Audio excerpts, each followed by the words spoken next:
Mari kita jangan harapkan kekuatan kita. Kita jangan harap manusia kita.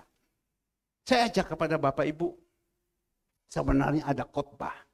Hari ini saya mau khotbah tentang kasih. Dan juga saya sudah siapkan tentang ini. Tetapi ini khotbahnya ada di persimpangan. Ada di persimpangan. Mana yang saya harus sampaikan? Saya harus sampaikan tentang kasih.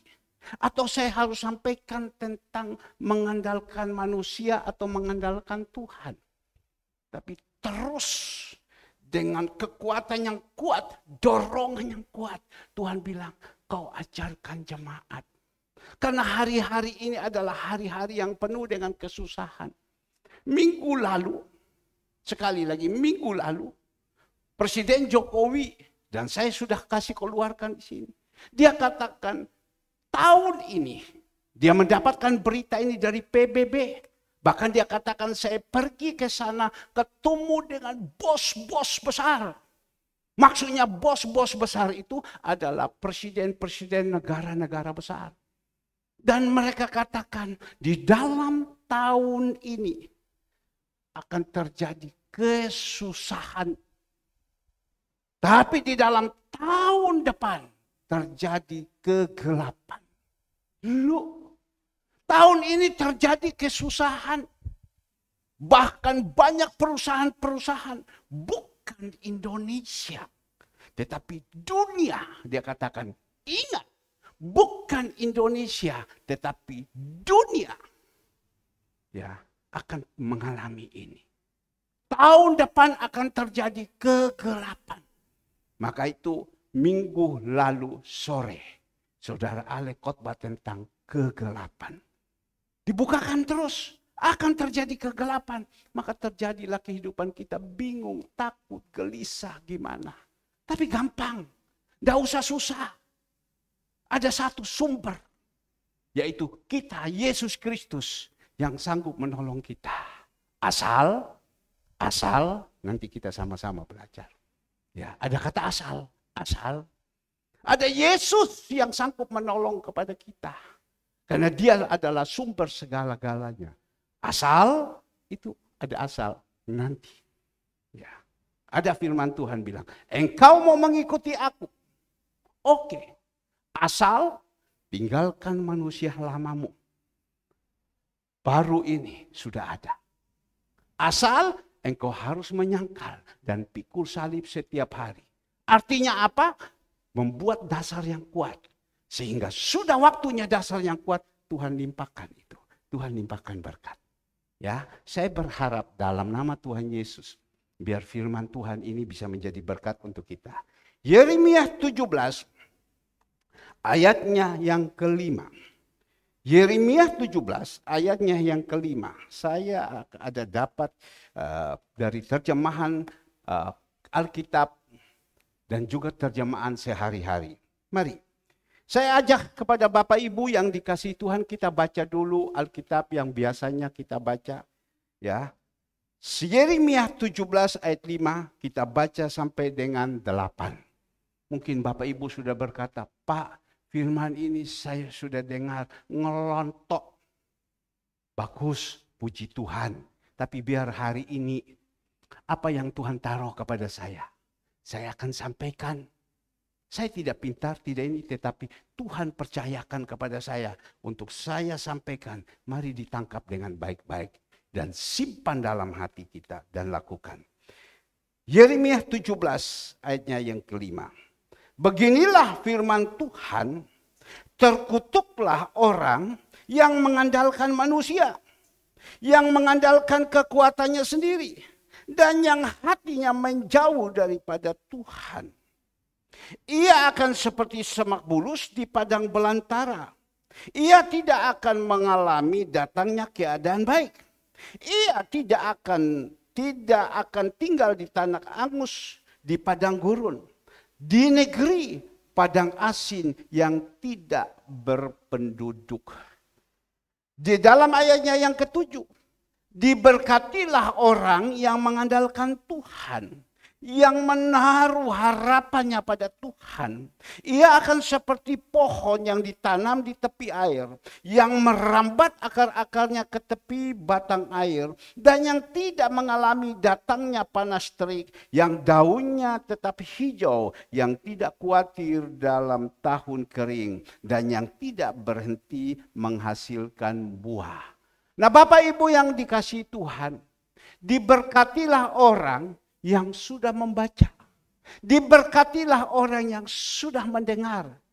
Diberkatilah bukan sekadar membaca dan mendengar, tetapi simpan di dalam hati. Bukan hanya sampai simpan di dalam hati saja, tetapi diberkatilah orang yang mendengar. Ya, yang sudah membaca, mendengar, simpan dalam hati dan melakukannya. Amin. Dan yang melakukannya. Kalau kita hanya sekedar membaca saja, tidak melakukannya juga, orang bilang percuma, tidak ada gunanya. Kalau kita hanya mendengar saja, tetapi kita tidak melakukan, percuma. Kalau kita sudah simpan dalam hati, tetapi disimpan saja di dalam hati, tidak melakukan, juga percuma. Yang paling Tuhan tuntut, ayo di dalam hari-hari yang terakhir ini kita lakukan. Saya berdoa supaya ini bisa menjadi berkat. Semua anak-anak hari ini sudah pulang. Saya bersyukur semua sehat, baik-baik dan lain-lain. Tuhan Yesus memberkati. Dan juga pagi hari ini ada 2 atau 3 ya, Bapak Ibu yang baru datang di tempat ini. Ya, jadi saya berharap kalau Bapak Ibu ada di tempat ini, benar rasanya itu senang, sukacita dan ingin digembalakan, mari. Belum punya tempat di luar, sekali lagi belum punya tempat, belum digembalakan. Di sini tempat bisa kita sama-sama. Tapi kalau Bapak Ibu sudah punya tempat di luar dan digembalakan, kembali lagi ke tempatnya masing-masing. Ya, maka itu pagi hari ini kita berdoa ya supaya biar firman Tuhan ini bisa menjadi berkat. Saya akan baca lagi di dalam terjemahan sehari-hari. Tolong dikeluarkan. Terjemahan sehari-hari. Dikatakan di sini perikopnya berbagai ajaran. Berbagai ajaran.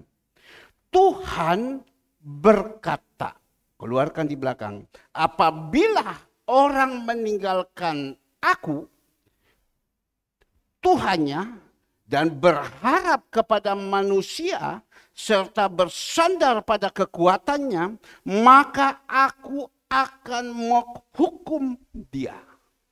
Saya baca ini, aduh, kok seperti ini ya? Saya baca ulang, ya, kok seperti ini ya? Bukan saya yang berkata, tetapi ini Tuhan yang berkata. Dikatakan di sini, Tuhan berkata. Bukan hambanya, Bapak Gembala atau Pendeta Herman yang berkata. Tetapi Tuhan ini huruf besar berkata, apabila orang meninggalkan aku, huruf besar. Berarti Tuhan. Tuhan huruf besarnya. Dan berharap kepada, dia meninggalkan Tuhan dan berharap kepada manusia. Serta bersandar kepada kekuatannya, maka aku akan menghukumnya. Sampai di sini dulu. Saya tidak tahu keberadaan Bapak Ibu yang dikasih Tuhan. Apakah Bapak Ibu saat ini sudah ada di dalam Tuhan dan saat ini hatinya sudah menjauh? Saya dah butuh Tuhan. Saya punya. Untuk apa saya cari Tuhan? Buktinya saya sudah berkelimpahan. Itu orang-orang susah saja yang seperti itu. Tapi kita ini kan tidak. Tadi kalau kita mungkin melihat di video ini, kita datang memberikan makan kepada orang-orang yang susah. Kita berkata, dia memang orang susah. Justru karena dia malas, sehingga dia tidak punya rumah. Dia tinggal di kumuh-kumuh. Justru karena dia bohoki, Dia kerjanya sampah. Tapi kalau saya kan tidak. Jadi saya tidak butuhkan Tuhan. Saya butuh saya sendiri. Saya ini orang pintar. Saya ini orang hebat. Saya punya kekuatan. Saya sanggup melakukan apa? Saya. Dan inilah Tuhan bilang. Hingga kita tidak butuhkan Tuhan lagi. Kita tinggalkan Tuhan. Ini firman yang berkata. Ya, apabila ia meninggalkan aku, dia tinggalkan Tuhan. Tuhannya. Dan berharap kepada saya. Tuhan bilang, aku akan menghukum dia. Ini dia firman Tuhan. Bukan saya yang ngomong. Kalau saya yang ngomong, jangan dipercaya. Ini adalah kebenaran. Tapi kalau di dalam terjemahan Alkitab biasa, yang menjauhkan hati daripada Tuhan. Maksudnya hatinya ini sudah jauh daripada Tuhan. Aduh, sudah jauh daripada Tuhan. Ya, Tuhan bilang, itu orang seperti itu, Tuhan akan mengutuki. Saya tidak mau berbicara ini, gak enak. Terkutuklah Tuhan. Orang yang jauh hatinya daripada Tuhan. Nah pagi hari ini kita mendapatkan pengajaran. Kita mendapatkan teguran. Kita mendapatkan nasihat. Bagaimana penangkapan kita? Pak, kami sudah capek Pak. Seminggu kami kerja terus. Bapak dah tahu pening ini otak Pak. Kami butuh Pak, kesegaran Pak. Kami butuh Pak, firman yang mengenakan telinga. Kami butuh Pak, yang menyegarkan hati. Kok Bapak bawakan bahasa-bahasa seperti begini? Ini adalah kesadaran Tuhan buat sama kita, supaya kita ini sadar. Karena kita butuh itu. Kalau kita dari hari Senin sampai Sabtu, kita sudah pening, pusing, bingung, gelisah, dan lain-lain. Itu perlu kita pertanyakan kepada Tuhan. Kenapa? Saya percaya orang yang mengandalkan Tuhan, harapkan Tuhan. Tuhan bilang sudah seperti pohon yang ditanam di pinggir air. Akarnya merambat terus. Dan mengeluarkan daun-daun. Berarti menceritakan kehidupannya tenang, damai, sukacita. Bekerja dengan senang. Pada waktu tidur saja Tuhan bisa kirimkan berkat. Tidak perlu dengan susah payah mencari makan itu. Bekerja dengan situ Tuhan sudah kirimkan berkat. Tuhan sudah memberikan kedamaian. Tuhan sudah memberikan kesehatan yang baik.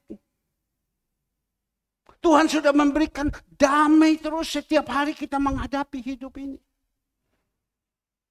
Tapi pagi hari ini, Tuhan ajarkan kepada kita. Sama-sama kita boleh introspeksi. Saya belajar dari diri saya sendiri. Apakah saya ini hidup sekarang ini, saya mengandalkan manusia saya?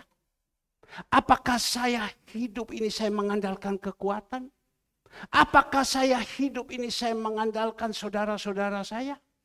Apakah hidup ini saya mengandalkan teman-teman saya yang kaya? Agar supaya waktu saya susah, saya berpikir pagi-pagi, siapa ya yang bisa saya tabrak? Bukan tabrak mobil. Yang bisa saya minta tolong, siapa ya?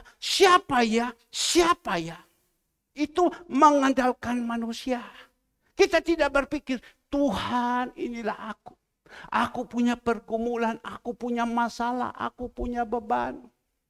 Saya hanya datang kepada Engkau seperti Hizkia. Pada waktu itu Nabi Yesaya mengatakan, Hizkia, engkau akan mati. Beritahukan kepada keluarganya. Dan Hizkia datang. Bukan mengandalkan dokter, mengandalkan siapa. Dia datang di bawah kaki Tuhan. Tuhan inilah saya. Engkau melihat kehidupan saya. Selama saya hidup ini saya sudah melakukan banyak yang baik. Saya sudah setia kepada Engkau. Saya sudah takut akan engkau. Hidup kita itu ada di dalam komputer. Dan di saat itu, Tuhan tahu. Komputer itu keluar. Oh benar, Hizkia hidup ini benar. Tuhan tinggal perintah kepada Nabi Yesaya. Beritahukan kepada Hizkia. Aku akan tambahkan umur 15 tahun lagi. Beritahukan kepada Hizkia. Berarti Tuhan ini punya kuasa. Langit dan bumi serta seisinya. Nah kembali lagi. Pagi hari ini saya berdoa. Agar supaya kita jadi orang. Jangan mengandalkan orang-orang yang di depan. Siapa yang kaya. Jangan, tidak boleh. Tuhan katakan terkutuklah. Jangan mengandalkan kekuatan kita. Tuhan bilang, aku akan hukum kepada kamu. Jadi bagaimana Tuhan? Andalkan saya. Nanti kita akan kupas satu persatu. Andalkan saya. Baik kan? Ini nasihat kan? Bagus kan? Tinggal bagaimana kita bisa menerima. Pak, Bapak sudah punya pengalaman ini Pak. Oh saya bilang. Kalau bilang soal pengalaman, jangan omong lagi. Tahun 76 saya sudah bekerja. Saya masih sekolah SMA, saya sudah bekerja. Saya sudah bolak-balik Gresik bangun kapal di sana. Saya setiap hari ada di pelabuhan. Saya tambah hari, otak ini terus main pekerjaan-pekerjaan yang besar. Tuhan saya tahu, bukan saya tidak tahu. Tetapi saya taruhkan Tuhan itu di samping. Saya tidak mendahulukan Tuhan, tetapi saya pakai kekuatan saya. Sukses? Bukan tidak sukses. Sukses. Ya. Saya pakai kekuatan saya. Saya punya andalan, power saya banyak. Saya andalkan mereka. Kalau saya susah, saya hanya berpikir. Saya tidak bilang, Tuhan bagaimana? Tinggal saya angkat telepon. Saya butuh sekian. Datang. Saya hanya duduk sih. Tapi jalan hari lepas hari, hari lepas hari. Dan saya tahu pada waktu itu, hidup saya itu tidak pernah mendatangkan kebaikan. Hidup saya pada waktu itu hidup di dalam kesusahan. Semua saya punya. Apa yang saya tidak punya? Dulu orang pernah bawa sama saya, kakak saya. Dia ngomong begini, ini Geraha Family, ayo beli ini tanah. Satu kapling hanya 25 juta. Ya beli, udah mau saya bilang. Ngapain saya beli tanah? Saya beli kapal. Saya bikin kapal. Dan kapal itu saya bikin pada waktu itu 700 juta sampai 800 juta. Dan kapal itu saya kasih nama Sumba 1. Karena saya ini orang Sumba. Sumba 1. Saudara David banyak pengalaman. Dia dapat dari situ. Sampai dia tahu itu pasar loah. Bagaimana dia tahu ini. Dia dapat banyak pengalaman dari situ. Kapal itu harus membutuhkan bahan ini. Dia harus lari pergi beli. Kapal ini membutuhkan ini. Dia harus lari beli. Dia harus beli LPG. Karena di kapal butuh LPG. Dia harus lari. Dia harus pegang mobil kijang. Backup. Banyak pengalaman yang dia dapat. Tapi saya tidak mengandalkan Tuhan. Saya hanya mengandalkan manusia, siapa yang ada di depan. Saya hanya mengandalkan kekuatan saya. Tetapi yang saya berbicara, endingnya. Kehidupan saya pada waktu itu tidak pernah mendatangkan kebaikan. Hidup penuh dengan kesusahan. Hidup penuh dengan stres. Hidup penuh dengan kebingungan. Pegang uang banyak, semua ada. Tapi saya hanya hidup dalam kebingungan, hidup dalam ketakutan. Hanya mati aku, mati aku, mati aku. Lain dengan sekarang. Tapi yang sekarang saya mau berbicara, itulah. Karena apa? Saya melakukan itu. Tuhan tidak menyertai saya. Pak, mungkin Bapak pada waktu itu Bapak tidak berdoa. Oh, saya bilang setiap hari saya harus berdoa, kan saya anak Tuhan. Saya ke gereja kalau saya senang.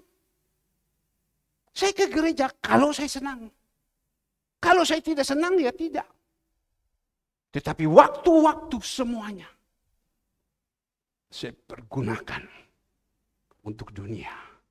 Nah, ini yang Tuhan tidak mau. Tuhan mintakan kepada kita. Maka itu sekarang saya sadar. Minggu lalu kan saya ada cerita kepada Bapak Ibu. Saya tidak peduli itu hari Minggu. Hari Minggu itu kerja. Kerja dan kerja. Apalagi kalau kapal sudah masuk. Muatan di gudang sudah penuh. Tidak ada tempat dan harus lembur.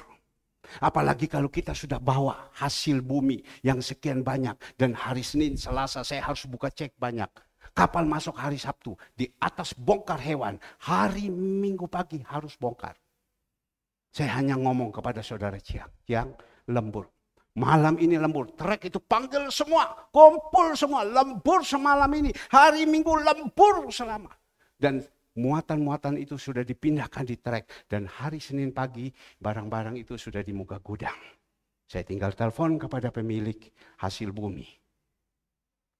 Barang sudah di muka gudang. Ayo bayar dulu sama saya. Bayar sama saya. Yang saya hidup setiap hari seperti itu. Saya lupa itu Tuhan. Berhasil. Tetapi ingat. Berhasil dari Tuhan dengan berhasil dengan kekuatan sendiri lain. Berhasil dari Tuhan itu kekal. Dan ada damai. Tapi kalau berhasil daripada dunia yang memberikan, itu tidak kekal. Ada satu saat dia akan hancur. Ada satu saat dia akan binasa. Karena apa? Tuhan kita, Yesus Kristus tidak menyertai. Loh, kenapa Bapak bisa berbicara ini? Saya sudah punya pengalaman. Kesaksian hidup ini saya tahu. Jadi tidak boleh kerja. Kita harus bekerja. Kalau kau tidak bekerja, janganlah kau makan. Harus bekerja. Tapi bekerja disertakan Tuhan. Ya. Satu perusahaan saya mendengar dari renungan kerajaan Allah yang setiap pagi saya kirim kepada Bapak Ibu. Satu perusahaan ini adalah perusahaan ayam. Seperti ayam fresh chicken ini. Di Amerika. Ini perusahaan ayam ini betul-betul makanan ini sudah di ambang pintu. Tinggal habis sudah, bangkrut sudah. Tapi Bapak Ibu yang dikasihi Tuhan. Diperiksakan oleh konsultan, diperiksa pembukuannya. Wah, ini perusahaan ini tidak bisa. Kalau ini perusahaan kita tidak betul-betul sungguh, ini akan bangkrut. Dan pasti bangkrutnya sudah di ambang pintu. Ibaratnya seperti telur di ujung tanduk. Tapi dari pemiliknya anak Tuhan, dia berdoa sama Tuhan.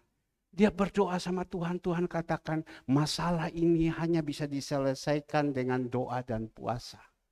Jadi ambillah seorang pemimpin punya keputusan. Perusahaan kami setiap hari Minggu kita tutup. Karena kita tahu hari Minggu itu berkat banyak tetapi kita tutup. Kita minta semua karyawan, semua rumah tangga kita ini, perusahaan ini, semua harus pergi beribadah. Jadi kita tutup. Berkat ini kan waktu itu hari Minggu kan paling rame. Seperti saat ini di mal-mal, kan hari Minggu paling rame. Tapi dia ambil keputusan kita tutup. Wah, akuntannya, ini suruh tutup mana lagi? Akan hancur. Akan hancur ini. Tapi Bapak Ibu yang dikasih Tuhan. Karena dia berharap kepada Tuhan. Dia tidak mengandalkan manusia. Dia tidak minta manusia suntik dana kepada dia. Tapi dia minta kepada Tuhan yang suntik. Dia tidak mengandalkan kekuatan dia. Tapi dia mengandalkan Tuhan. Dan apa yang terjadi Bapak Ibu. Coba dilihat 2-3 hari yang lalu. Punya renungan keluarga Allah. Perusahaan itu tidak mati. Hutang-hutangnya diselesaikan semua. Bahkan sampai sekarang perusahaan itu nomor 2 atau nomor 3 di Amerika. Secara manusia tidak mungkin. Dia pasti bangkrut. Accounting sudah ngomong tidak bisa. Apalagi engkau tutup. Hari Minggu ini adalah berkat yang paling banyak. Tapi Bapak Ibu, pemiliknya ambil keputusan. Stop, semua harus dahulukan Tuhan. Cari Tuhan. Nah inilah kebenaran firman yang kita dapat pagi hari ini. Tetapi kalau kita tidak mau, kita lupakan Tuhan, kita tinggalkan Tuhan. Bahkan kita menjauh hati daripada Tuhan. Tolong keluarkan Yeremia 17 ayat 5 bagian B yang biasa punya, bukan sehari-hari. Ya, yang biasa punya. Coba, yang Alkitab sehari-hari kita pakai. Beginilah firman Tuhan, terkutuklah orang yang mengandalkan manusia, yang mengandalkan kekuatannya sendiri, dan yang hatinya menjauh daripada Tuhan. Dan yang hatinya menjauh daripada Tuhan, itu yang paling berbahaya. Hatinya menjauh daripada Tuhan. Wes, tidak ada Tuhan. Pak, saya masih Tuhan kok. Saya masih berdoa di rumah. Tetapi Tuhan bilang, di rumah Tuhan. Ingat bangsa Israel disuruh keluar. Allah katakan kepada Musa apa? Bangun tak bernakel. Bangun bait Allah. Supaya bangsa Israel ini keluar, mereka bisa kuat, mereka bisa beribadah. Ada tempat ibadah. Karena ibadah itu mengandung janji. Di dunia ini dan di akhirat. Tapi orang ini sudah menjauh hati daripada Tuhan. Dan kita melihat orang yang menjauh hati daripada Tuhan. Mengaku dengan bibir Yesus. Ya, lakukan semua karena perintah manusia. Tetapi hatinya menjauh daripada Tuhan. Tuhan katakan jauhkan dia, tinggalkan dia. Jauhkan dia, tinggalkan dia. Karena orang ini hanya datang perintah manusia. Tapi kalau kita datang karena punya kerinduan, itu lain. Saya berdoa, jemaat Tuhan di sini datang dengan punya kerinduan. Tapi kita melihat kalau kita melakukan di dalam ayatnya yang kelima ini jauh daripada Tuhan. Hanya mengandalkan manusia dan kekuatan. Bagaimana kehidupan kita? Tolong sehari-hari punya ayat yang ke-6. Sehari-hari punya ayatnya yang ke-6. Tolong agak cepat sedikit. Dia katakan seperti tanaman yang tumbuh di padang. Di tanah tandus, sunyi sepi, dan bergaram. Tak pernah mengalami kebaikan. Ada 3. Orang yang jauh daripada Tuhan, dia tinggalkan semua. Tidak pernah mendatangkan kebaikan, Tuhan katakan. Ia seperti apa? Tanaman yang tumbuh di padang. Saya berpikir-pikir. Tanaman ini kalau tumbuh di padang, dia bisa tumbuh apa tidak ya? Pasti tidak mungkin. Tapi Tuhan hanya kasih ingatkan kepada saya. Bapak Ibu, saya ini orang Sumba. Asli saya orang Sumba. NTT, Nusa Tenggara Timur.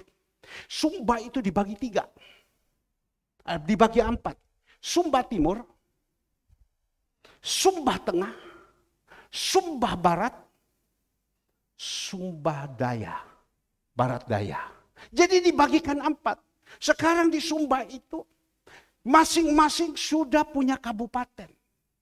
Dipimpin oleh namanya Bupati. Berapa waktu yang lalu Bupati datang duduk di sini. Dia duduk di sini dan diminta sama saya doakan kepada dia. Bupati. Dia memimpin Sumba. Tetapi kita melihat ada Sumba Timur dan Sumba Barat. Dia menceritakan tanaman ini tumbuh di padang. Di dalam terjemahan biasa, padang belantara. Padang belantara. Tanaman ini bisa tumbuh apa tidak di padang belantara? Kita tidak usah lari dulu kemana-mana. Ini tanaman banyak. Ada pohon kelapa. Ada sawo kete, ada sirsak, ada jambu, ada apa ini yang manis sekali biasa Ibu Gembala potong sama saya, apa namanya Bu? Belimbing, manis sekali. Ada pohon kelapa banyak, pokoknya banyak tanaman. Ada pohon jeruk Itu ada keluarga saya, dia pergi ke Cina, di Shenzhen. Waktu itu dia beli jeruk, dia makan manis sekali. Dan pada waktu dia makan manis, dia bilang, saya akan ambil bibit ini, saya akan tanam. Ternyata dia tanam, dia punya tempat di Pakuwon sana.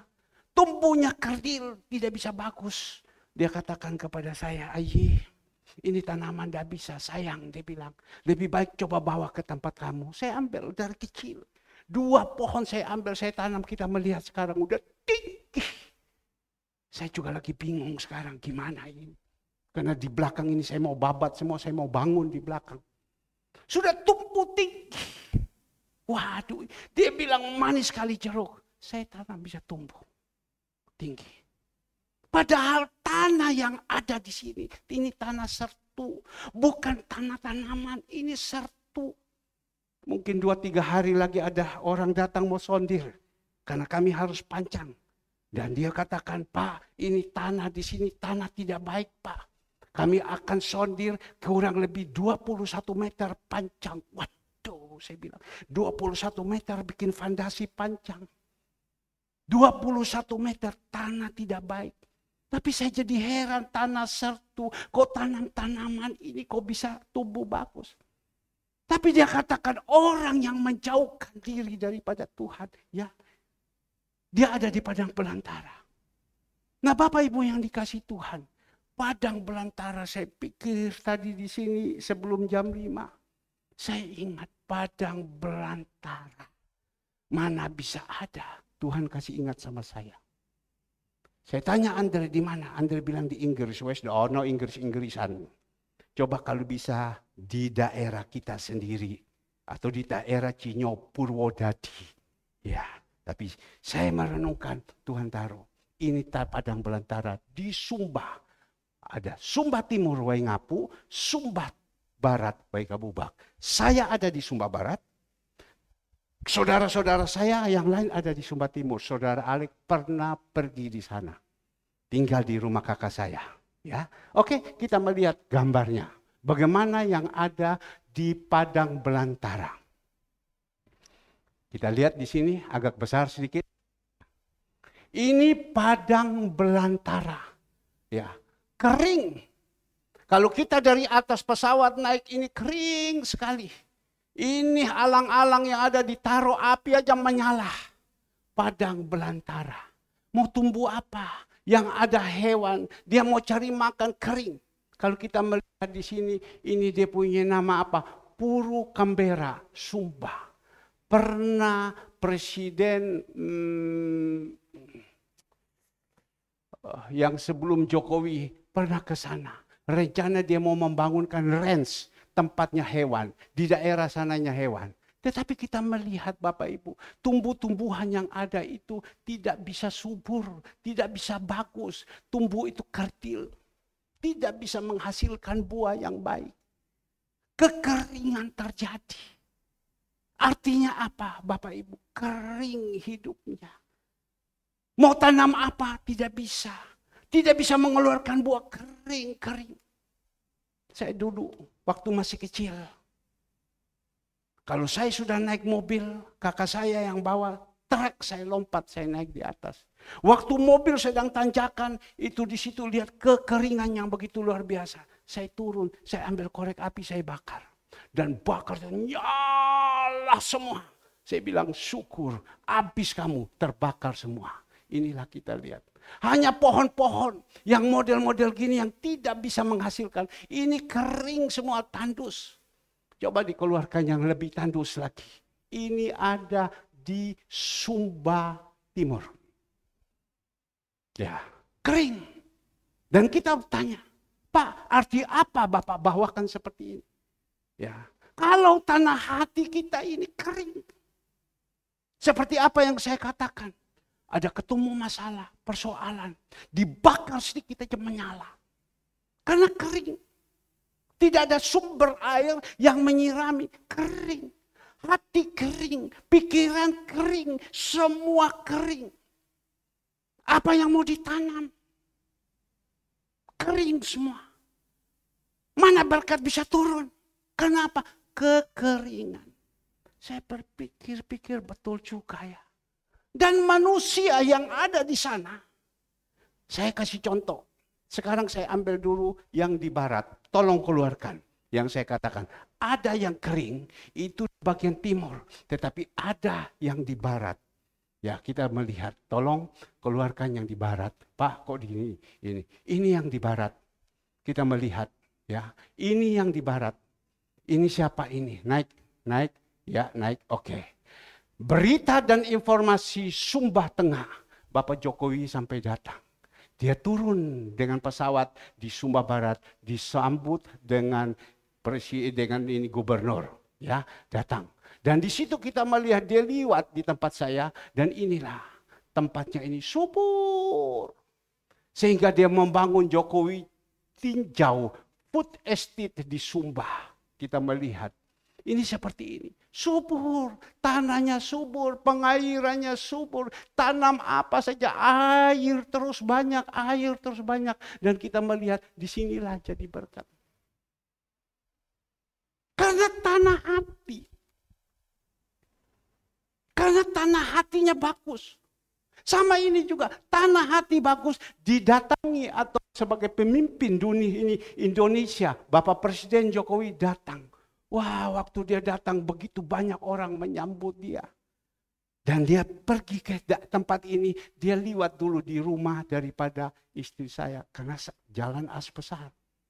Dia liwat dulu situ. Saya percaya kakak-kakaknya angkat tangan. Pak Jokowi. Dia untuk apa? Dia datang memberkati ini. Dan kita melihat berapa anggaran yang ditumpahkan di sini semua. Dia datang, pada waktu itu dia datang hujan besar. Ya, hujan besar ini dia datang dengan payung. Ini pengawal semua, hujan besar. Tapi yang saya mau berbicara sekarang tentang tandus dulu. Kembali lagi, timur. Kita hidup di padang belantara, di tempat yang tandus, tidak mendatangkan kebaikan, kekeringan di dalam hidup ini. Kalau kita tinggalkan Tuhan, kita jauh daripada Tuhan, ini pasti kering. Kalau sudah kering Bapak Ibu, kita tidak akan kuat menghadapi hidup ini. Karena kering. Seperti apa yang senantiasa firman Tuhan mengatakan. Kita datang beribadah, sebelum kita beribadah, mari kita datang berdoa dulu sama Tuhan. Dan melalui pujian penyembahan firman Tuhan berkata, Tuhan bertakhta di atas pujian umatnya. Supaya apa? Tanah hati kita yang sedang kering disirami dengan pujian penyembahan. Dan tanah itu sudah siap ditabur benih. Dan tumbuh 30, 60, bahkan 100 kali lipat. Tapi kalau kita tidak memberikan hidup kita melalui pujian, terjadi kekeringan. Masih pun Bapak Ibu, hamba-hamba Tuhan, siapapun yang menabur, kembali lagi kering. Dan tidak mendapatkan apa-apa. Banyak orang berkata, saya tidak mendapatkan apa-apa. Nah, perlu kita tahu. Kebenaran firman Tuhan itu ya dan amin. Kenapa kita tidak mendapatkan apa-apa? Padahal itu firman yang disampaikan. Karena apa? Tanah ini kering. Kemanapun kita lari, sama, tidak dapat apa-apa.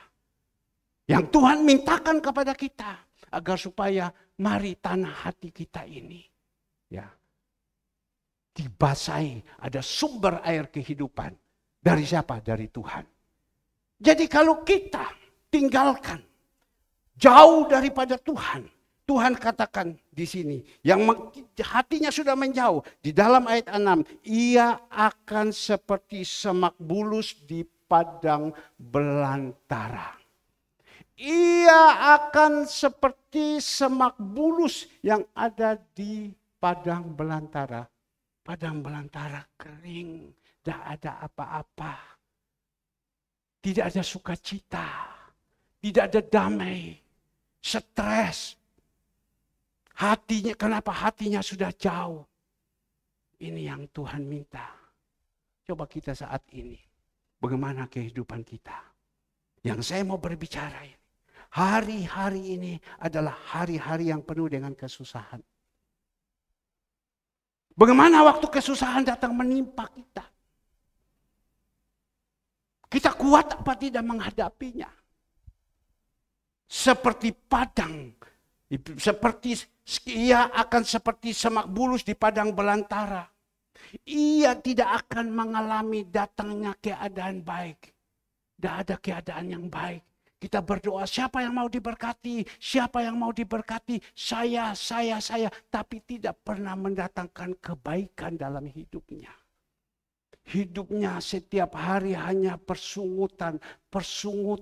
Susah. Seperti kereta api.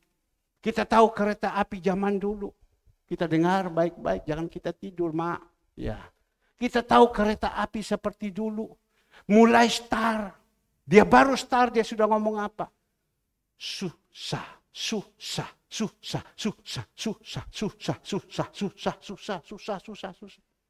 Ya. Sudah jalan susah, dia baru dia teriak lagi. Duit. Susah apa? Duit. Susah duit. Saya merenungkan ini. Kemarin dulu saya coba sharing.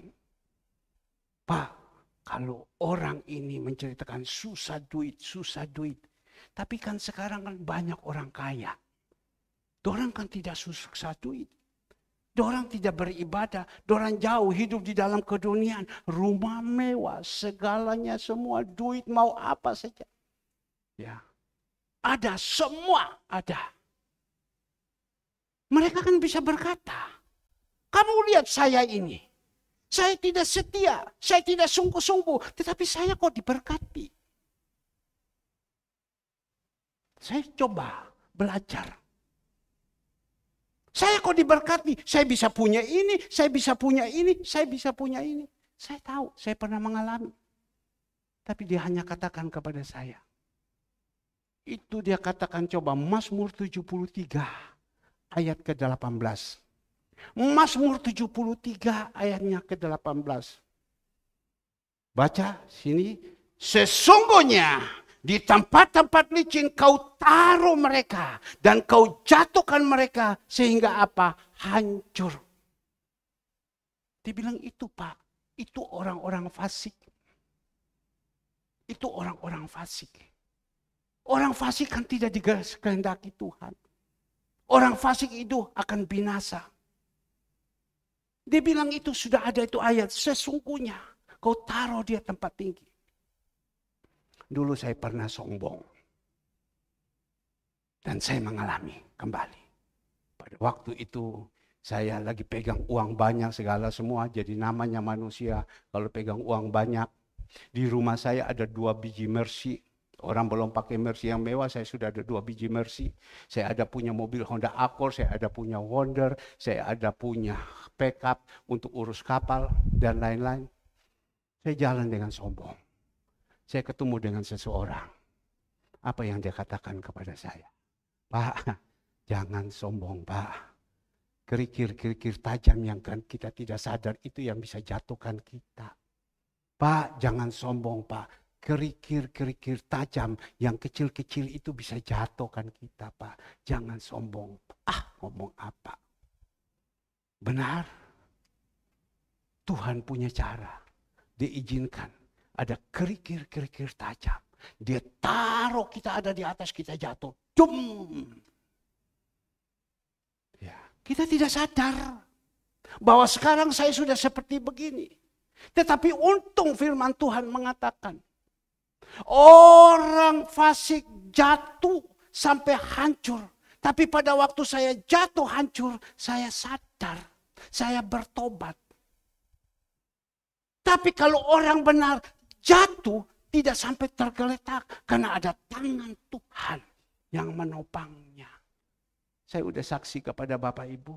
Saya hampir mati, tapi ada tangan Tuhan yang menopang. Siapa? Bapak Daniel yang menopang. Coba kalau tidak saya jatuh, kepala saya kena habis. Tulang ini sudah keropos. Kita ini sudah umur loh. Jangan pikir kita ini enak. Sudah umur. Saya kemarin habis foto ronsen semua. Dari hasil ronsen itu semua, dokter mengatakan, Pak, Bapak punya tulang belakang ini sudah kapur, Pak. Kapuran, Pak. Loh, kok bisa kapuran? Iya, Pak. Sudah umur. Kapuran. Hanya kuncinya apa? Sekarang Bapak berusaha hati yang tenang, damai, banyak doa karena dia juga dokter hamba Tuhan. Bapak terapi, jadi saya terapi. Bapak minum obat ini, minta vitamin. Jadi kemarin saya duduk, anak saya Andre mulai kontak ponan-ponan saya. Ada yang bagian ahli bedah, ada yang bagian internis dalam. Dia bilang, vitamin kok kasih ini, kok kasih ini, kok kasih ini. Sudah umur, jatuh itu putus. Tapi Tuhan bilang, engkau jatuh tidak sampai tergeletak. Nah ini kita berusaha. Saya dulu waktu saya dengar ini firman-firman Tuhan, omong apa ini? Omong apa ini? Tetapi Mazmur 73 ayatnya yang ke-17, tolong kita lihat. Mazmur 73 itu 17. Sampai aku masuk ke dalam tempat kudus Allah dan memperhatikan kesudahan mereka. Pada waktu saya sudah mengerti firman Tuhan, saya tahu firman Tuhan, baru saya sadar, oh begini ya. Kadang kita ini tidak sadar. Firman Tuhan menasihati kita, kita berpikir, apa itu, apa itu. Saya pernah mengalami apa itu. Bahkan disampaikan hamba-hamba Tuhan, mengatakan kepada saya tidak ambil pusing. Saya duduk, saya hanya cabut rambutnya Andre. Saya cabut kuku saya potong, saya tidak mau dengar. Tapi benar ini ayat. Tuhan izinkan, das ke bawah. Tidak pernah mendatangkan kebaikan dalam hidup ini. Ya. Bahkan dia katakan di dalam ayat 6, ya, seperti semak bulus di padang belantara, ia tidak pernah mengalami datangnya keadaan baik. Hidup ini tidak pernah mendatangkan kebaikan. Rumah tangganya seperti begini, anak-anaknya seperti begini, keadaan kesehatan seperti begini, ekonomi seperti begini. Tidak pernah mendatangkan kebaikan. Berarti mata Tuhan itu buta. Loh kenapa? Karena kita ada di dalam kesalahan. Kita jauh daripada Tuhan. Padahal Tuhan berkata, Amsal 15 ayat 3. Mata Tuhan ada di mana-mana. Tapi kenapa kok kita hidup ini tidak pernah mendatangkan kebaikan? Tuhan mata buta. Tidak. Karena apa? Karena kita jauh daripada Tuhan. Kita tinggalkan dia di dalam terjemahan hari-hari. Tidak pernah mendatangkan kebaikan. Bagaimana? Saya tanya dulu diri saya. Dulu benar. Saya tidak pernah mendatangkan kebaikan di dalam hidup saya. Ya. Dah karuan-karuan. Sampai ada orang komia. Orang bilang, kamu dari saudara semua, engkau ini penyakitan toh. Ngomong sama saya. Tidak pernah mendatangkan kebaikan. Dia boleh ngomong penyakitan toh.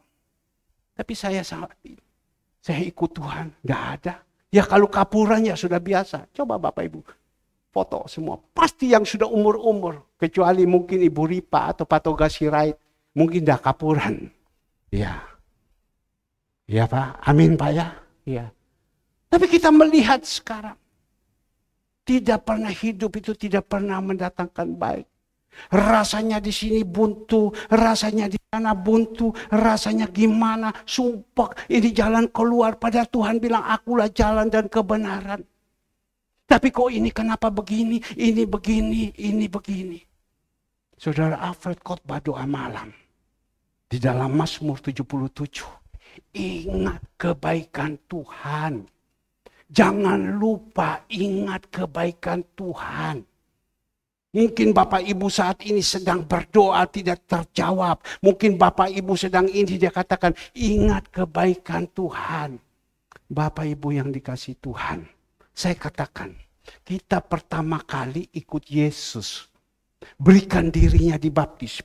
Bung, masuk dosa ke dosa kita dikuburkan semua. Bahkan Tuhan mengatakan inilah anakku yang kukasihi. Kepadanya lah aku berkenan. Tuhan Yesus didapatkan itu. Tuhan Yesus memberikan contoh menjadi teladan. Kita juga punya hidup dosa.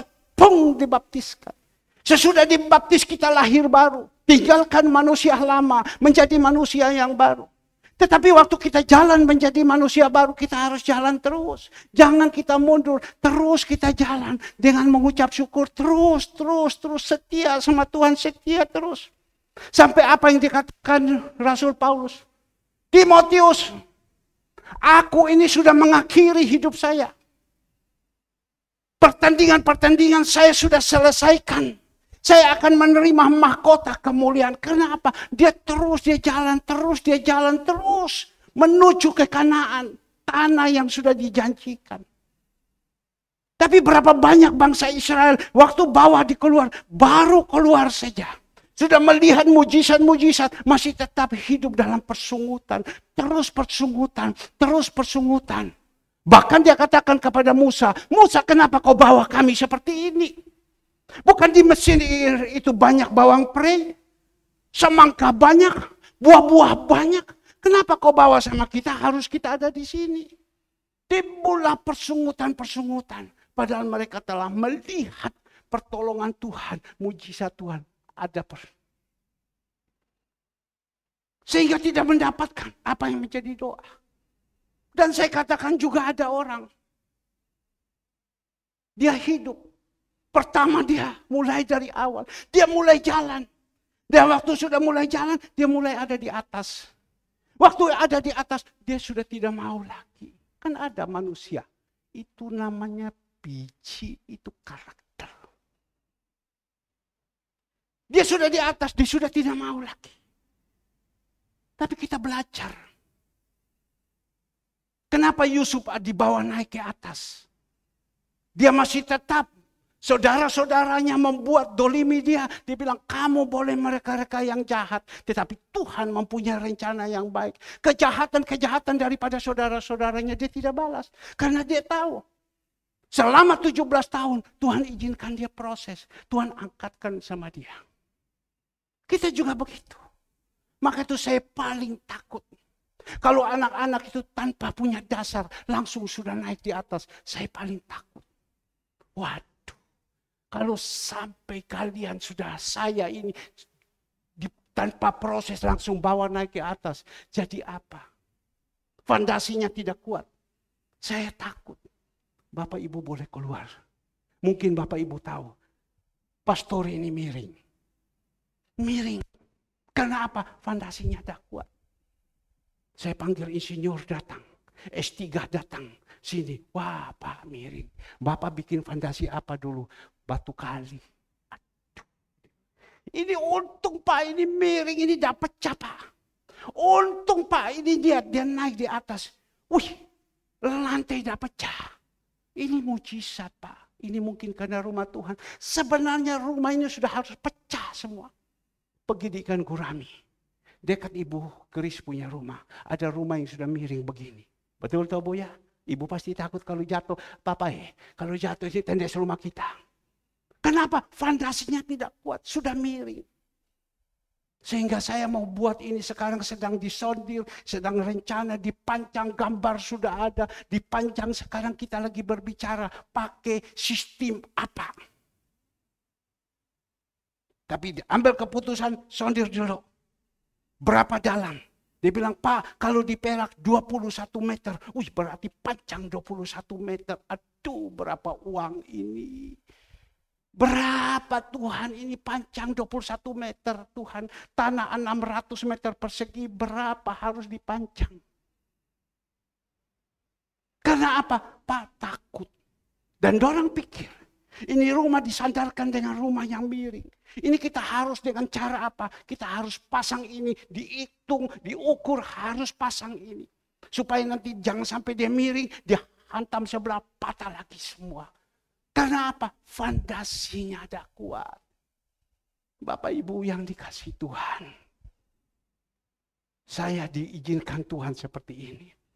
Sebelumnya Tuhan buat sama saya fondasinya dulu. Tuhan buat sama saya fondasi dulu kuat. Tuhan izinkan saya miskin setengah mati. Makan harus berdoa sama Tuhan. Makan harus minta sama Tuhan. Makan harus di kiri kanan itu penghinaan kemana-mana segalanya semua. Sampai seperti itu. Susah. Saya susah. Kalau saya tidak salah. Dulu saya pernah mengalami kesusahan satu. Ya, saya pernah mengalami satu kesusahan. Waktu saya mengalami kesusahan, saya ada dengar orang berkata kepada saya. Ya, saya tidak salah, almarhum Pak Pati. Ya, dia katakan kepada saya. Ciang komong, kok ayi kenapa? Sakit kah? Dan lain-lain. Ayo ada apa-apa. Ya, nanti saya yang bantu. Pernah. Saya dengar Pak Pati ngomong sama saya. Ya, kok ayi susah ya? Ya. Saya pernah diizinkan seperti ini. Tapi saya jalan dengan ucap syukur. Saya jalan dengan ucap syukur. Saya hanya apa? Berharap sama Tuhan. Berharap sama Tuhan. Kalau mungkin dulu saya doanya kurang. Tapi sekarang saya ada apa-apa, saya menghadapkan kirbat. Saya ada apa-apa masalah, saya datang ke sama Tuhan, saya lapor sama Tuhan. Tuhan ada begini Tuhan. Tuhan, saya lapor sama Tuhan. Tuhan ada begini Tuhan. Kuatkan saya Tuhan. Tuhan, saya mengalami ini. Kuatkan saya. Tuhan, saya lapor sama kau. Tuhan bilang, engkau yang salah, bertobat. Iya Tuhan, ampun saya bertobat Tuhan. Tapi kalau Tuhan bilang, itu engkau benar, jalankan terus, ucap syukur saja. Iya Tuhan, tapi engkau kuatkan saya. Nah Bapak Ibu, dikatakan di sini. Lanjut di dalam ayatnya yang ke-6 tadi. Tidak akan mengalami datang keadaan baik. Ia akan tinggal di tanah angus, di padang gurun. Negeri padang asin yang tidak berpendudukan. Padang asin itu dia bilang di tempat yang penuh dengan garam. Minggu lalu saya ada berbicara Danau Galilea dan Laut Mati. Sumber air itu datang dari Sungai Yordan. Diairi langsung ke Danau Galilea. Dan dari Galilea dialirkan semua ke daerah-daerah yang lain. Dan kita lihat di Danau Galilea. Itu ada ikan. Di Danau Galilea ada tumbuh-tumbuhan yang bagus. Dan juga sama sumber air dari Yordan. Masuk ke mana? Laut Mati. Laut Mati itu masuk, dia tampung semua di situ. Dan tidak mengairi kemana-mana. Dan apa yang terjadi? Jadi garam. Sebenarnya saya harus kasih foto saya. Waktu saya ada di danau. Di Laut Mati. Tidak berfungsi. Hidupnya jadi garam. Tidak bisa menjadi berkat bagi orang lain. Hidup seperti itu. Tidak bisa menjadi terang. Hidupnya asin terus, asin terus. Setiap hari hanya makan ikan asin. Lama-lama darah tinggi. Nah sekarang Bapak Ibu yang dikasih Tuhan, teristimewa saya. Apakah hidup saya ini sekarang ini ada di Laut Mati? Hidupnya ada di tanah yang asin. Keluarkan terjemahan sehari-hari. 17 ayat 5, sehari-hari. Keluarkan. Tuhan berkata apabila orang meninggalkan aku, ayat yang ke-6. Ia seperti tanaman yang tumbuh di padang, di tanah tandus, sunyi sepi, bergaram dan tidak pernah mengalami kebaikan. Bergaram. Mana ada tumbuh-tumbuhan bisa tumbuh di tanah yang bergaram. Pasir. Di situ garam tuh ada. Ke Gersik sana. Banyak tambak-tambak yang ada. Hanya garam tuh semua. Bisa kita tanam? Tidak bisa. Barusan ini saya pergi dari rumahnya Pak Budiarto. Habis ngobrol-ngobrol segala semua. Saya keluar. Tapi waktu saya masih ada di dalam. Ibu Budi keluar. Dia bawa pot. Dengan tanaman. Sambil dia jalan. Ya permisi ya. Saya bawa ini tanaman dulu. Saya pikir tanaman apa yang dibawa. Tapi waktu saya keluar. Masuk saya tidak lihat. Saya keluar. Saya lihat banyak tanaman. Loh Pak, tanaman apa ini Pak? Wah Pak, ini tanaman mahal-mahal Pak. Datang dari Bogor. Jadi barusan datang dari Bogor, itu mobil memuat tanaman penuh ya di situ. Oh tidak, dia bilang ini 2 kali angkat. Ini tanaman bagus-bagus. Ya, ini tanaman bagus-bagus. Jadi inilah tanaman seperti ini. Tapi tanaman ini dia taruh di pot. Dia sirami air terus. Bayangkan, karena dia sayang ini tanaman, dia angkat ini pot, dia pegang, dia bawa. Dia sirami air, ih bagus ya. Wih cantik jelita ya. Dan lain-lain segala semua. Dia sayang. Tapi kalau coba ditanamkan. Ya coba kalau Michael. Rasanya mama begini terus. Daripada mama capek, saya pergi ambil air garam. Ya, air garam yang banyak. Kemarin kan saya ada kirim di video ya. Ini orang kalau sudah pikun, itu garam tok yang ditaruh terus. Air garam disiram ke tanaman itu. Dia hidup apa tidak? Pasti mati. Sama ini juga, hidup di tempat yang bergaram. Ya, orang bilang ini yang bisa tumbuh apa? Di padang belantara. Tempat yang tidak baik, hanya pohon kaktus, dia bilang. Pohon kaktus. Itu pohon kaktus, itu pohon sial katanya. Masa saya bilang, iya pohon kaktus itu sial. Hanya yang bisa tumbuh sial saja, sial saja, sial saja. Pohon kaktus itu sial. Nah pagi hari ini, kita sudah kupas dulu. Tentang mengandalkan manusia, mengandalkan kekuatan. Tapi sekarang yang saya mau ajarkan kepada Bapak Ibu, yang Tuhan taruh bukan saya ajarkan. Saya ini hanya bisa dipimpin oleh Roh Kudus sampaikan. Tuhan taruh di dalam ayat Yeremia 17 ayatnya yang ke-7. Nah ini enak. Diberkatilah orang yang mengandalkan Tuhan. Yang menaruh harapan pada Tuhan. Ia akan seperti pohon yang ditanam di tepi air. Yang merambat akar-akarnya ke tepi batang air. Yang tidak mengalami datangnya panas terik. Yang daunnya tetap hijau. Yang tidak khawatir dalam tahun kering. Dan yang tidak berhenti menghasilkan buah. Ini 7-8 ini kita bisa khotbah banyak artinya. Tapi kalau saya khotbah banyak artinya, gimana? Bapak Ibu udah ngantok. Sekarang aja saya lihat udah ngantok. Tapi tidak. Ini jemaat kita ini luar biasa. Jago-jago semua. 3 jam selesai, sore sambut lagi 3 jam. Karena harus dibekali. Supaya kita kuat. Sebelum saya masuk di dalam ayatnya yang ke-7, tolong video 1 dikeluarkan. Karena inilah yang Tuhan inginkan. Tolong video 1 dikeluarkan.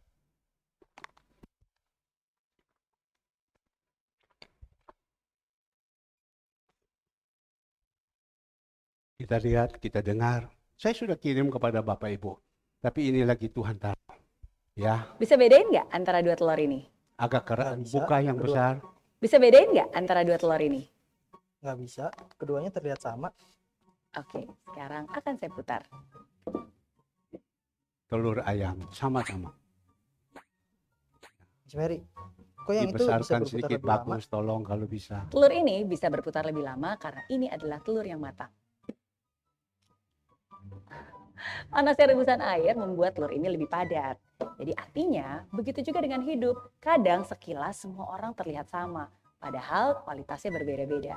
Ketika kita dihadapkan dengan ujian, barulah kita bisa melihat yang lebih matang akan bertahan lebih lama. Karena ujian hidup yang pernah dilaluinya membuat dia lebih tangguh. Oke? Satu kali lagi tolong. Ya, kalau bisa yang besar tolong sayang. Ya, yang besar. Ya, ini bagus sekali. Ya, kita melihat dikasih Bisa contoh. bedain nggak antara 2 telur ini? Nggak bisa, keduanya terlihat sama. Oke, sekarang akan saya putar. Putar. Cek. Yang satu mati. Stop. Yang satu jalan terus. Heran ya. Kok yang itu bisa Bingung berputar orang. lebih lama? Kok bisa, Pak? Telur ini bisa berputar lebih lama karena ini adalah telur yang matang. Ya. Panasnya rebusan air membuat telur ini lebih padat. Jadi artinya, begitu juga dengan hidup. Kadang sekilas semua orang terlihat sama, padahal kualitasnya berbeda-beda. Ketika kita dihadapkan dengan ujian, barulah kita bisa melihat yang lebih matang akan bertahan lebih lama. Karena ujian hidup yang pernah dilaluinya membuat dia lebih tangguh. Oke? Ya, oke. Ya. Maka itu saya sebagai gembala, saya ingin sekali saya, Bapak Ibu harus matang. Jangan bukan matang seperti telur. Tadi diceritakan. Dia tanya, kamu lihat ini telur. Sama kan? Ya sama telur. Saya melihat dapur-dapur kasih telur ayam.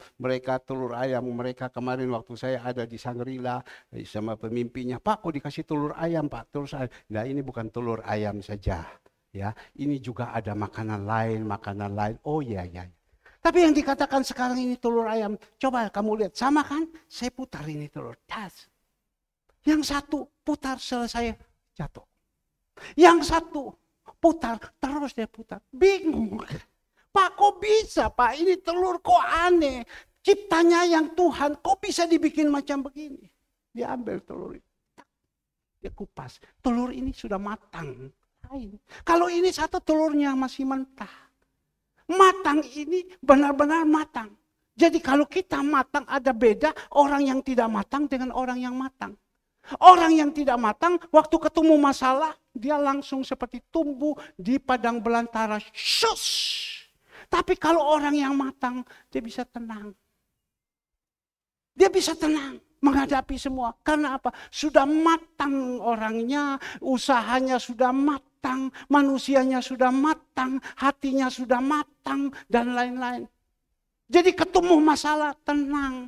Maka itu saya sebagai gembala, saya berdoa, saya terus sampaikan dan terutama saya dulu dari Yerusalem. Saya harus matang dulu. Saya harus jadi contoh, jadi teladan. Saya harus matang dulu. Jadi saya harus berbicara kepada Bapak Ibu. Harus matang. Tumbuh firman ini menjadi daging. Harus tumbuh jadi matang baru enak. Kalau tidak matang, dalam hari-hari ini yang penuh dengan kesusahan, kita habis. Maka itu tadi kita melihat. Bapak Ibu mau pilih, mau matang apa tidak? Kalau tidak matang Bapak Ibu nanti pulang ketemu masalah. Baru keluar di luar. Sudah ngamuk-ngamuk, udah pukul-pukulan. Ya, tidak usah keluar. Di dalam gereja saja udah ngamuk. Kenapa? Tidak matang. Coba kalau kita matang. Ini yang keluar dari ini, wangi terus. Ucap syukur terus, ucap syukur. Dan cara berpikirnya sudah positif. Rindu Tuhan datang ke dunia mencari orang yang matang. Maka itu kita gembala, membimbing jemaat-jemaat ini supaya jadi matang. Ada yang mau jadi matang, ada yang tidak mau. Seperti tadi contoh, tidak usah lari kemana-mana. Ibu Cu ada di sini. Biasanya dulu kalau kita ada yang ulang tahun, pasti yang ulang tahun naik. Siapa dia? Ongkongnya, maknya, anak, cucu-cucunya, semua pasti kerumun, penuh. Kadang dulu mimbar ini tidak cukup, karena anak cucu cicit semua ikut. Tapi sekarang tadi saya melihat Ibu Cu, kok sendiri saja. Kok tidak ada yang ikut. Wah, kok sudah luncuh. Maksudnya sudah malas dan lain-lain. Ini berarti sudah kendor. Tapi kalau orang yang matang itu lain. Maka itu waktu saya panggil mantunya satu yang perempuan. Dia sadar. Iya ya, aku salah. Dia bilang.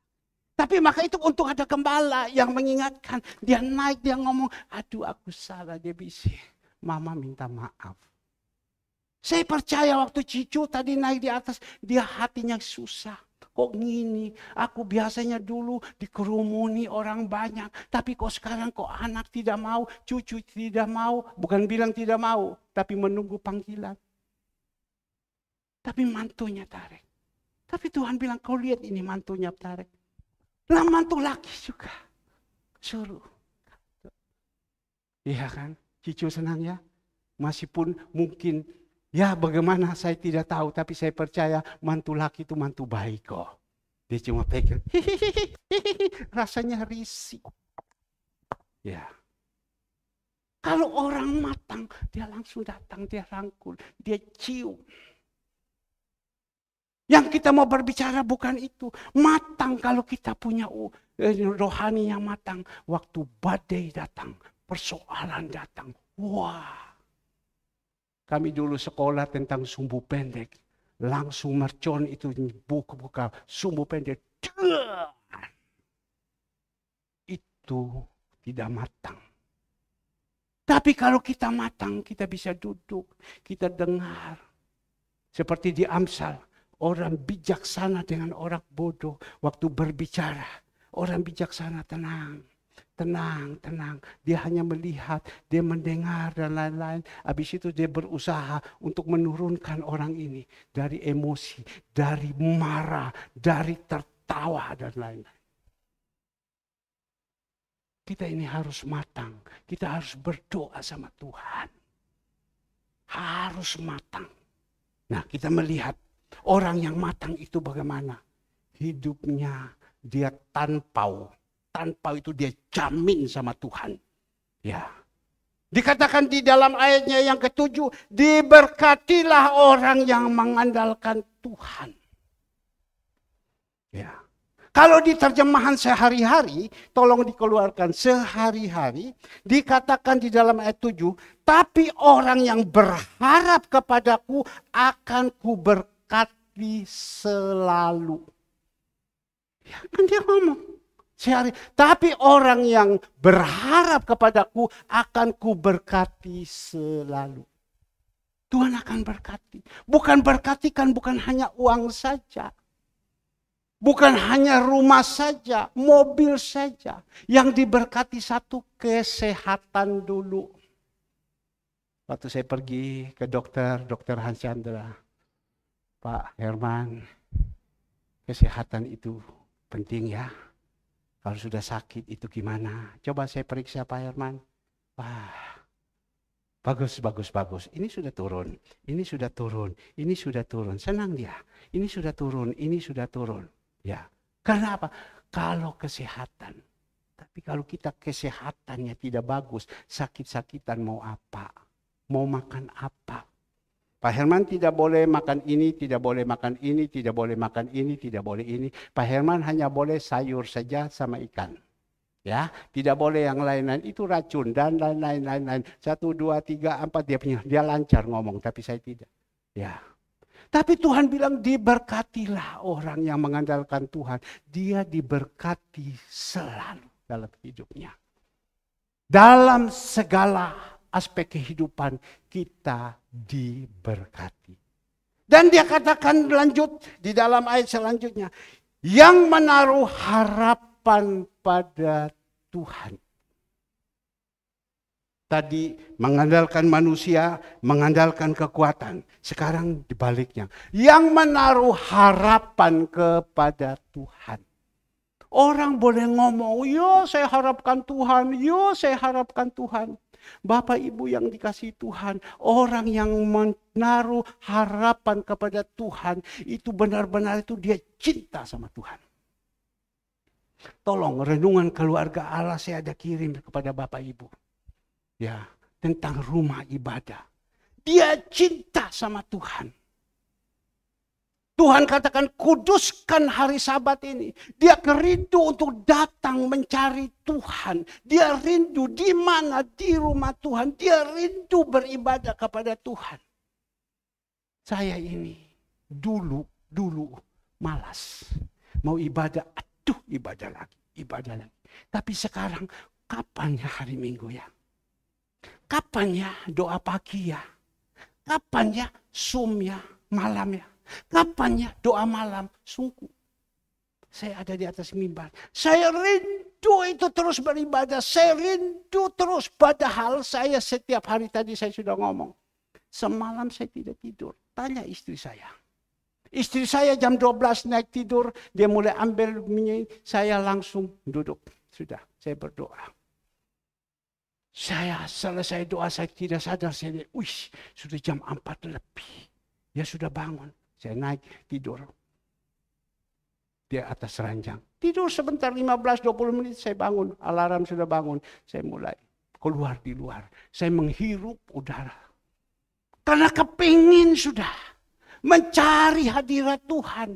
Tuhan, ini siapa? Tuhan, bagaimana cara menangani ini? Tuhan, Engkau lihat Tuhan, saya seperti begini. Tuhan, saya mengadu kepada Tuhan.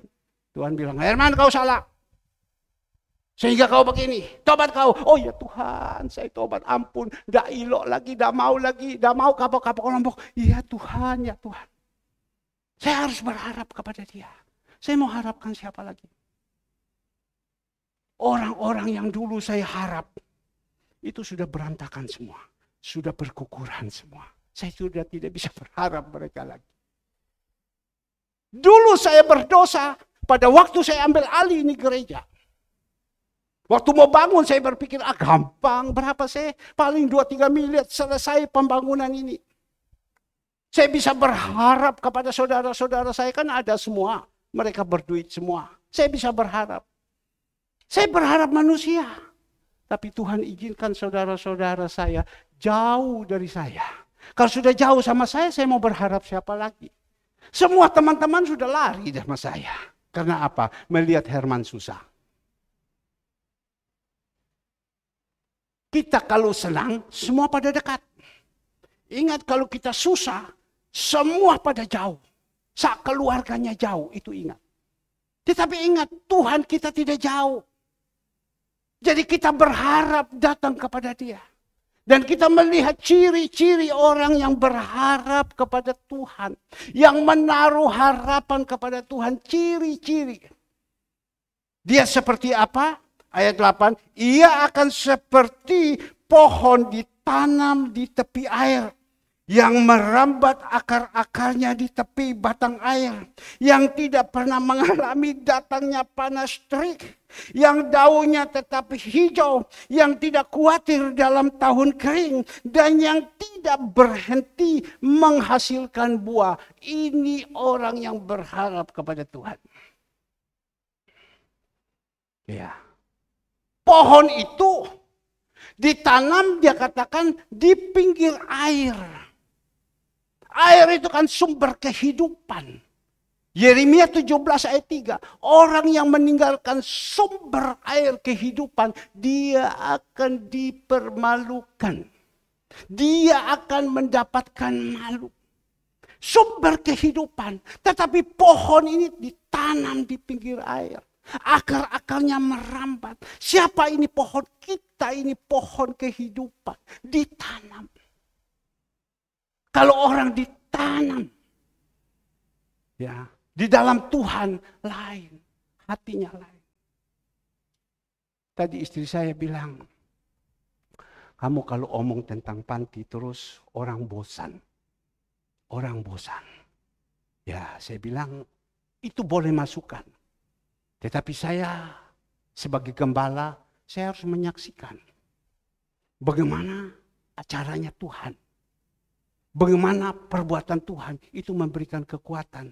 Ya tapi orang bosan. Ya saya bilang kalau orang bosan, tetapi pasti ada juga yang tidak bosan. Pasti ada yang tidak bosan. Bapak Ibu yang dikasihi Tuhan.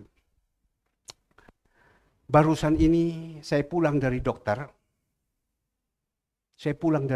Tiba-tiba ada WA masuk.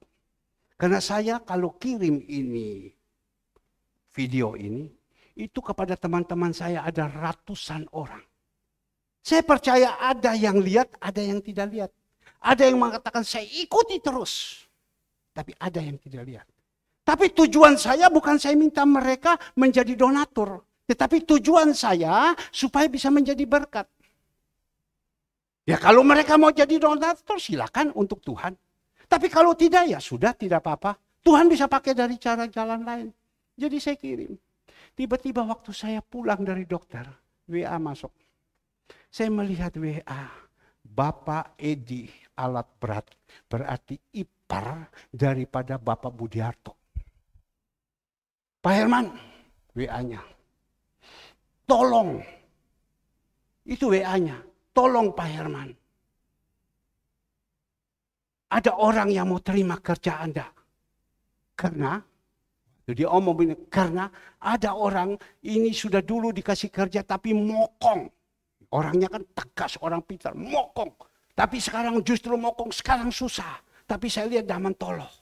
Ada enggak? Waktu dia bilang kata mokong, ya saya itu WA-nya saya tutup, saya angkat telepon.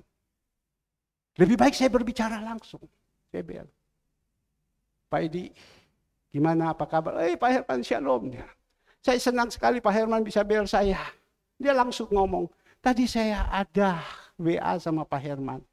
Ini ada orang, Pak Herman ini orangnya betul-betul IQ tinggi ini. Orang pintar. Ini orang ini menjengkelkan. Susah.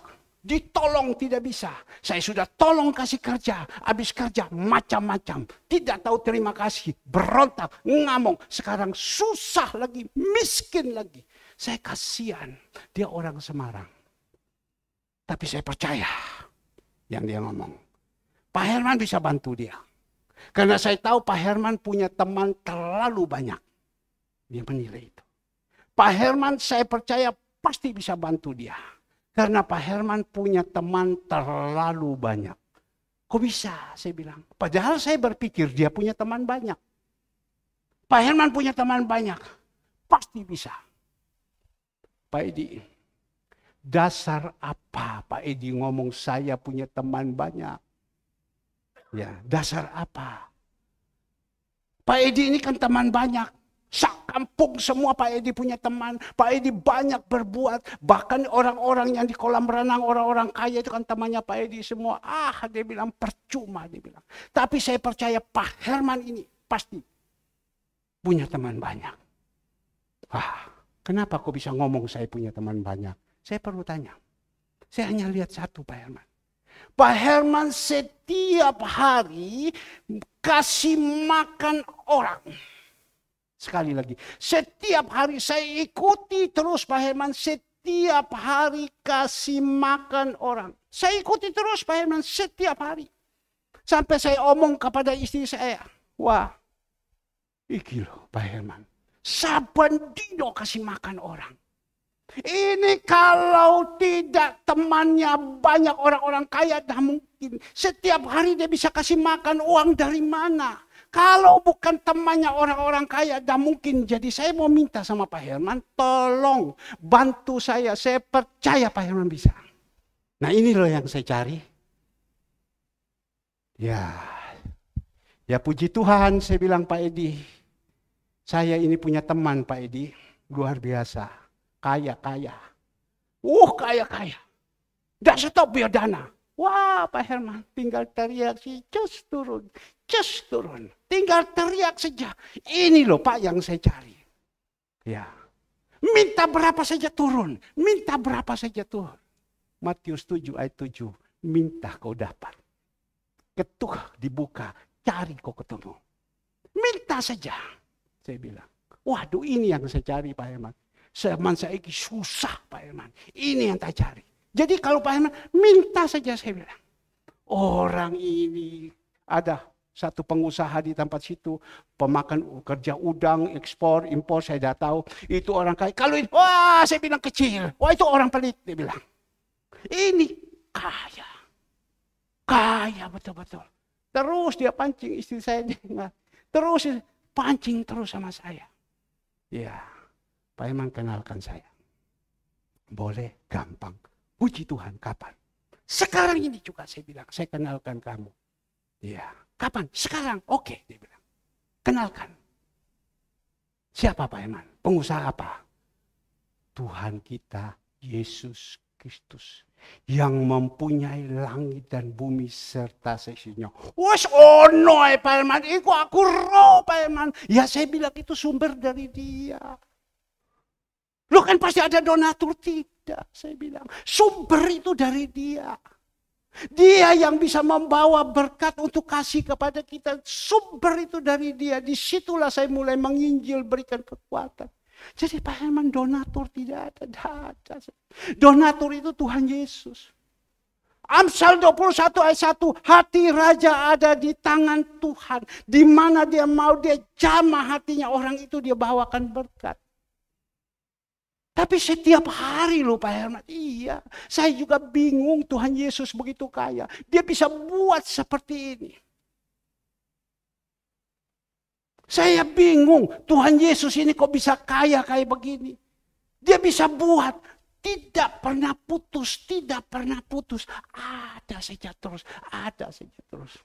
Disitulah saya mulai menginjil. Memang ya Tuhan Yesus. Nyata. Kita bukan ngomong asal bunyi, tetapi nyata. Seperti kemarin. Kemarin juga begitu. Saya bilang waktu saya rapat dengan dapur-dapur.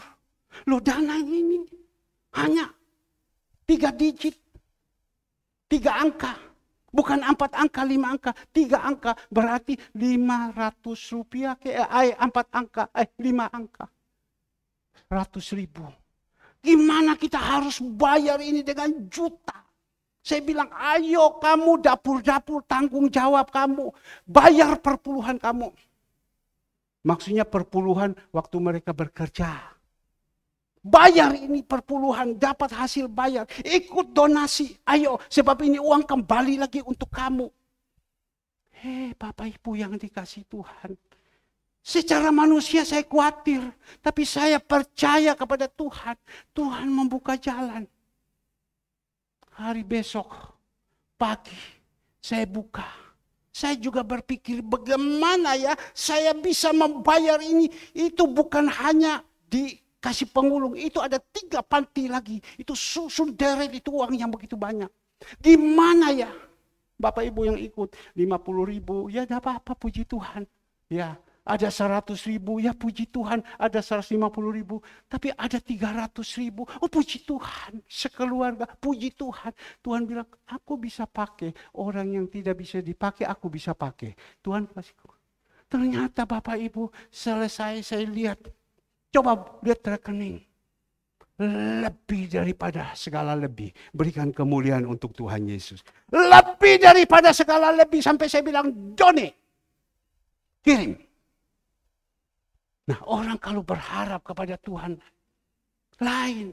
Dan dia katakan bukan hidup di padang belantara. Tetapi hidup penuh dengan damai. Hidup penuh dengan sukacita. Kalau orang yang mengatakan manusia tidak pernah mendatangkan kebaikan. Tetapi ini kebaikan-kebaikan yang Tuhan berikan kepada kita. Kebaikan-kebaikan yang Tuhan berikan kepada kita. Kebaikan bukan uang saja. Hati damai, hati penuh dengan sukacita. Anak-anak diberkati, jemaat Tuhan diberkati. Itu kan hati damai. Tidak bingung, persoalan masalah ada. Dan dia katakan, tidak kita pikirkan ke depan. Tidak ada khawatir masa kekeringan. Kalau orang mengandalkan Tuhan, boleh orang katakan, tahun ini susah, tahun depan susah. Tapi tidak ada khawatir.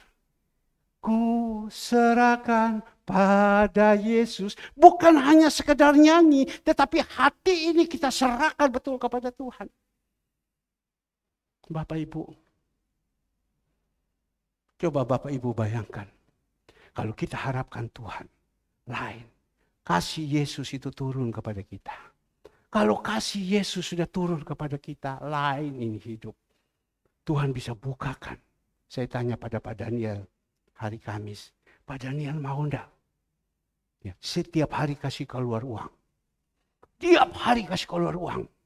Tiap hari kasih keluar uang. Mau enggak? Hari Jumat malam saya baru ngomong tentang keuangan. Saya mau ini. Tiba-tiba saya lihat WA. Bagian admin sudah kasih lapor. Pak, besok bayar sekian, sekian, sekian. Tak pegang kepala saya. Pak, besok bayar sekian, sekian, sekian. Tak pegang kepala saya. Tapi saya masih ingat. Loh, ini kamu salah. Yang ini jumlahnya sekian. Oh ya betul ya. Jadi tambah lagi. Ini masih. Kalau ada Yesus dalam hidup kita itu lain. Ini ada sekian. Ya sudah. Tapi yang saya mau berbicara, Bapak Ibu. Kita ini hidup seperti pohon. Ya, yang tumbuh di pinggir air. Itu gambar tadi di tempat saya, Sumba Barat. Coba kita melihat, ya, tolong keluarkan gambar ini. Yang di tempat saya, waduh, itu tempatnya basah sekali. Kita melihat basah sekali ini, ya, basah sekali tempat ini. Ya, basah sekali. Ya Bapak Ibu kalau bisa melihat nanti kemudian hari Bapak Ibu bisa ke sana. Enak sekali ya. Basah sekali ini kita lihat. Ini semua basah.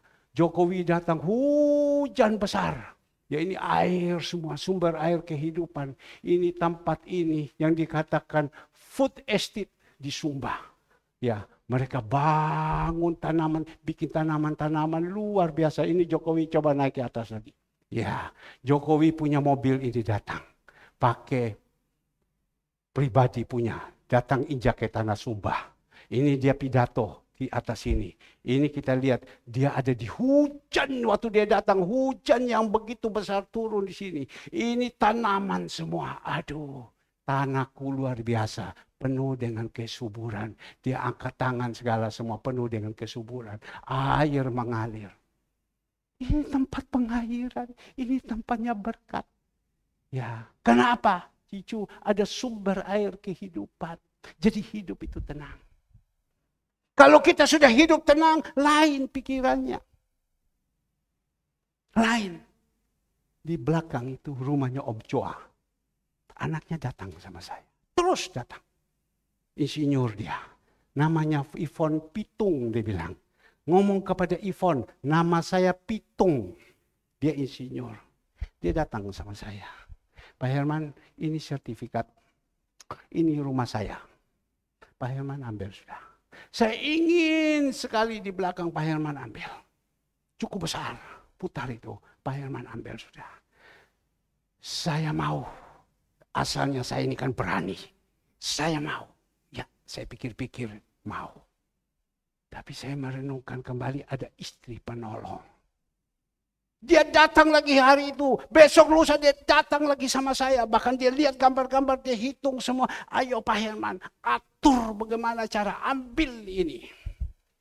Ya, saya kalau berpikir kalau saya ambil, itu paling mulai dari dapur, saya bongkar itu semua, keliling sampai di belakang. Itu ada sekian besar itu tanah. Bisa dibikin apa saja. Bisa dibikin apa saja. Ayo, ambil. Pak Herman atur. Saya bel ke pelabuhan. Saya tidak ngomong, saya bel ke pelabuhan Pelindo. Dia bilang, Pak, kalau Bapak yang ambil, tinggal surat itu dimasukkan surat gereja. Selesai. Tapi kalau Bapak tidak ambil, orang yang ambil, itu bayar sewa tanahnya mahal sekali. Tapi kalau Bapak yang ambil, itu tinggal langsung saja. Saya pikir, saya harus ambil. Saya harus pikir, saya harus bangun. Istri saya omong apa sama saya? Kita sudah tua. Kenapa kita ini kau mau pusing kepala? Dengar baik-baik. Kita ini sudah tua. Kenapa kau harus pusing kepala? Kau beli uang tidak cukup. Kau harus pusing setiap hari. Sekarang kan kau sudah tenang. Ya, tentram, damai. Ngapain kau pergi beli itu? Tidak usah. Hiduplah yang tenang. Yang ada kata satu yang dia ngomong. Melayani. Itu pekerjaan Tuhan yang Tuhan pesan. Yang percaya. Yaitu urusan kasih makan anak-anak yatim. Orang-orang tua, janda-janda. Itu melayani itu sudah senang. Kau sudah melayani ini kan kau sudah tabur yang baik. Ngapain kau harus pusing? Kau harus pikir itu beli. Kau harus berusaha cari uang untuk bayar. Kau harus bangun lagi. Itu uang tidak ada, kau harus cari. Kau harus pinjam kemana-mana. Apakah engkau tidak pernah merasakan dulu? Saya pikir-pikir betul juga ya. Memang istri itu penolong. Karena saya sudah pernah jalankan hidup ini bersama dengan dia. Bagaimana pada waktu susah. Bagaimana kita harus cari uang, harus pinjam kemana-mana, harus menangis dan lain-lain. Kenapa? Kenapa kok harus susah seperti ini? Sudah umur, sudahlah jalankan saja. Kalau Tuhan suruh, dia taruhkan uang di situ, oke kok jalan. Tapi kalau sudah sampai macam begini ya jangan, dia bilang. Kita sudah umur, biarkan saja. Kalau mau nanti kemudian terserah. Orang-orang generasi penerus, Tuhan buat mereka masih muda, oke. Tapi kalau ini jangan. Jangan, dia bilang. Karena kau kalau susah, aku susah. Jangan. Kita hidup ini butuh aman, butuh tenang. Maju sih boleh maju, tapi butuh aman. Saya berpikir tenang. Iya ya. Kalau sekarang kan lain ini hidup. Sudah lain. Maka itu Bapak Ibu, kalau kita mengandalkan Tuhan, hidup ini lain. Setiap hari Tuhan mendatangkan kebaikan. Tuhan mendatangkan kebaikan. Setiap hari Tuhan mendatangkan kebaikan dalam hidup ini. Apa yang kita mau susah, apa yang kita mau gelisah. Pagi hari ini, mari Bapak Ibu, kita berdoa. Kita berdoa supaya Tuhan putarkan kita. Ya, manusia lama kita yang masih mengingini dunia, butuh itu dunia, kita harus kerja, kita harus sukses. Tetapi jangan mengandalkan kekuatan, jangan mengandalkan manusia. Tapi kita marilah, kita sambil bekerja, kita datang sama Tuhan, cari Tuhan. Tuhan ini apa kau punya mau? Dan pakailah hidup ini bisa menjadi berkat. Nama Tuhan dipermuliakan. Saya rasa sekian. Bapak Ibu, kalau sudah saya sampaikan, mungkin panjang lebar, tapi inilah yang Tuhan taruh di dalam hati saya. Kalau Bapak Ibu tumbuh di sini, kuat, saya percaya Bapak Ibu akan sanggup menghadapi masalah ke depan. Mari saya minta pemusik, singer, renungkan baik-baik ya apa yang Tuhan taruhkan. Renungkan baik-baik. Pujian kita akan masuk, singer, musik, ayo semua siap-siap.